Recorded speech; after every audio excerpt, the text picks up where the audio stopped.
Hello everyone. You're watching Awaz News. I'm Kubra Ali and I'll be taking you through big news across Canada. Niagara police investigating a rash of incidents in which gel guns have been fired at pedestrians.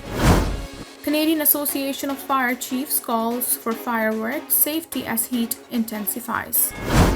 Man 23 dies after shooting at North York housing complex. Biden's performance leaves supporters worried after first presidential debate. Transit strike averted in Mississauga as Union and My Way reach tentative agreement. Man hospitalized with life-threatening injuries after downtown Toronto stabbing. Ontario MPP removed from PC caucus over serious lapses in judgment. These were the headlines, and let's jump right into the details. Police in Niagara region are investigating a rash of incidents in which suspects have fired non-lethal guns at pedestrians and other vehicles from inside a moving car. Police said that the incidents have occurred in St. Catharines, Port Colborne, Welland, and Niagara Falls throughout the month of June. So far, no significant injuries have been reported, but police say that some victims did sustain minor injuries that did not require care at a hospital. Police also said that they believe most of the incidents have been unrelated and are random in nature. The NRPS would like to remind owners and users of the gel shot, BB pellet, or airsoft guns the need for responsible and safe use. Many of the guns closely resemble actual firearms in their design, shape, and color, a news release issued on Thursday's note. Police say that a 13-year-old boy was arrested in connection with one of the incidents in which a gel gun was fired at a pedestrian from a moving car. No other arrests have been made in connection with the other incidents. The warning from Niagara Regional Police comes just a few days after Toronto Police announced the arrest of two teens who allegedly fired a gel gun at pedestrians near St. Clair Avenue West and Caledonia Road. A public transit strike appears to have been averted in Mississauga. ATO Local 1572, which represents frontline workers with My Way, announced on Friday that it has reached a tentative agreement with its employer after months of negotiations. Union members had voted 98% in favor of potential strike early this month, though a no board report, which would have started the countdown to labor action, was not requested. Our members worked hard for this contract and we believe it strikes the right balance between meeting their needs and maintaining the high standard of service that the residents of Mississauga deserve, Local 1572 President Business Agent Jack Jackson said in a news release. The tentative deal in Mississauga comes just days after dozens of Local 1572 members held an informational picket at City Hall. At the time, Johnson expressed frustration with the pace of negotiations in an interview. "We believe we should already have had a contract," he said. "Then we expect things to change and we expect a fair and reasonable contract." The details of the tentative agreement have not been released, as members still have to vote to ratify it, something the union says that it is expected to happen soon. A strike involving TTC workers was also narrowly averted earlier this month after a midnight deal was reached. Premier Doug Ford has removed a member of his caucus due to what he's describing as serious lapses in judgment. In a statement released Friday morning, the Premier's office said MPP Goldie Kamari had been removed from the Progressive Conservative caucus effective immediately. This decision follows repeated instances of serious lapses in judgment and a failure to collaborate constructively with caucus leadership and as a team member, Ford wrote in a statement. Earlier this week, the National Council of Canadian Muslims (NCCM) called on Ford to remove Kamari after she posted an image of a meeting with British far-right activist Tommy Robinson. In response, Kamari said she was not aware of Robinson's history prior to their meeting. Kamari, who has represented the PCs in Carleton since 2018, published a tweet after news of her dismissal broke, writing, "When one door closes, another opens." In November, Ford stood by Kamari amid calls for her removal from caucus after she was accused of posting anti-Muslim rhetoric by the Canadian Muslim Public Affairs Council, CMPAC, and the NCCM, the latter of which said she had recycled some of the worst Islamophobic fear-mongering when she suggested that the Muslim prayer Allahu Akbar could be considered a safety concern. At that time, Ford rebuffed those calls for dismissal.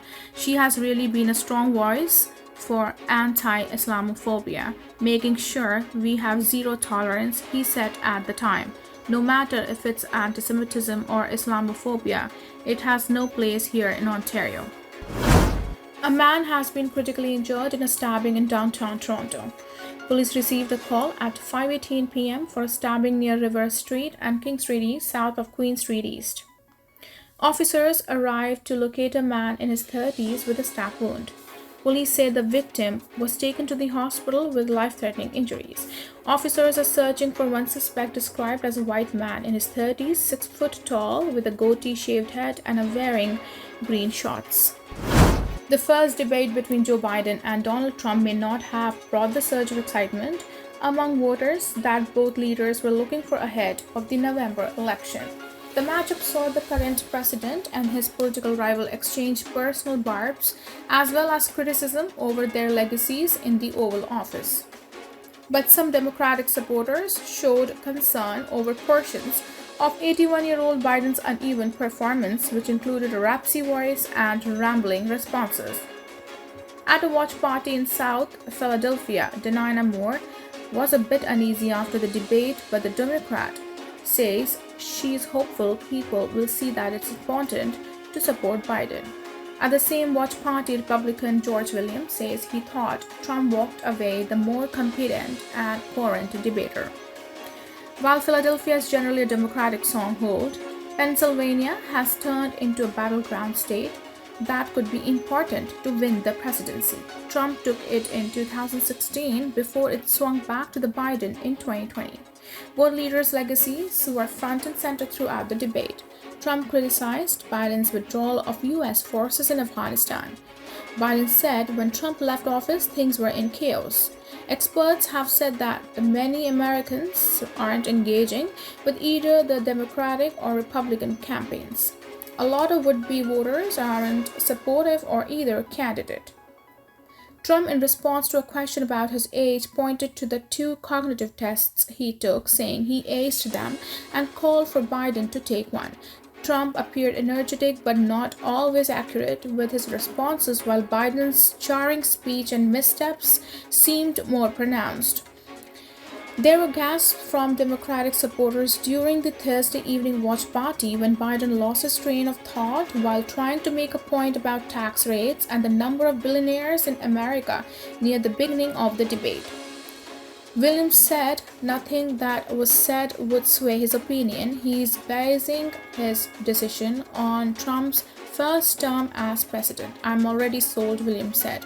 Moore sighed when asked about the debate, but she said that any parent should be afraid of a second Trump term. If you got kids, you better vote for Biden, she said. With Canada Day fast approaching, Canadian fire chiefs are reminding the public about the safe use of fireworks. Chief of Canadian Association of Fire Chiefs Ken McMillan says people should remember that fireworks are still explosives and are dangerous when the conditions are hot and dry.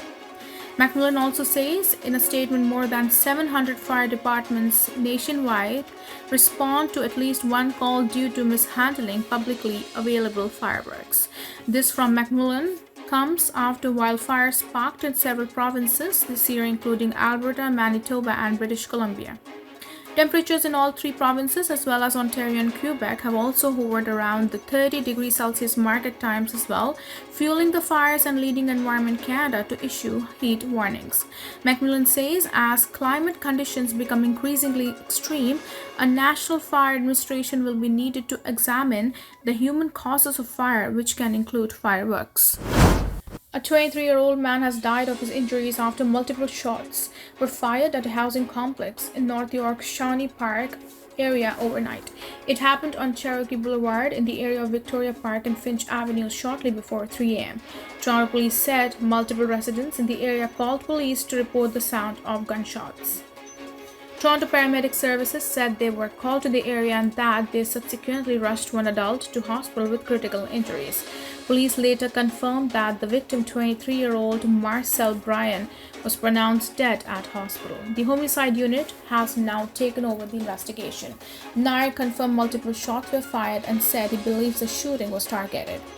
Nair said he couldn't say whether the victim lived at the complex. One woman who lives in the area said she heard around 10 shots fired in quick succession around 2:45 a.m. She said she then heard someone scream, "They shot him." A heavy police presence was visible at the scene early Thursday with yellow police tape cordoning off an area outside the building and many officers on site. Multiple evidence markers could be seen on the ground. There is no information so far about the suspects. Police are asking anyone with information to contact investigators. That's it for now. I'm Kubrali signing off. See you tomorrow, same time, same channel. Have a good night.